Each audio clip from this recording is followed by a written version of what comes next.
कोयना जलाशयाला छत्रपती शिवाजी महाराज यांचे नाव. शिवेंद्रराजे भोसलेंकडून महायुती सरकारचे आभार.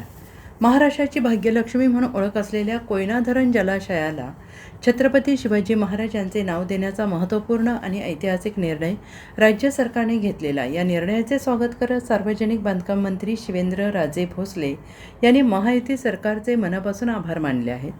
मुख्यमंत्री देवेंद्र फडणवीस, दोन्ही उपमुख्यमंत्री आणि जलसंपदा मंत्री राधाकृष्ण विखे पाटील यांच्या पुढाकाराने हा आनंदाचा निर्णय झाल्याने त्यांनी सांगितलं आहे. कृषी आणि ऊर्जेच्या दृष्टीने अत्यंत महत्त्वाचा असलेल्या या प्रकल्पाला छत्रपती शिवाजी महाराजांचे नाव मिळणे हा संपूर्ण महाराष्ट्रासाठी अभिमानाचा क्षण आहे.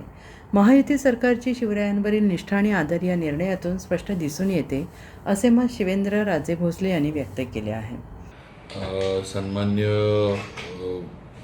आपले राधाकृष्ण विखे पाटील साहेब, आपले पाटबंधारे मंत्री आणि आमचे महायुतीतले दोन्ही उपमुख्यमंत्री एकनाथ शिंदे साहेब, त्या सुनेत्रा वहिनींच्या माध्यमातून घेण्यात आला.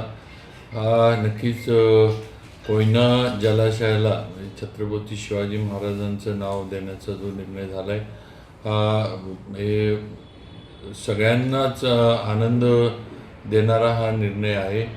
आणि कोयना हे आपल्याला माहीत आहे की ही महाराष्ट्राची एक कृषी त्याचबरोबर ऊर्जेच्या माध्यमातून एक फार मोठं आणि महत्त्वाचं धरण आहे. आणि याच्यातनंच बहुतांशी ऊर्जेचा म्हणजे पॉवरचा जो हे आहे तो याच्यातनंच आपल्या राज्याचा जो आहे तो भागवला जातो.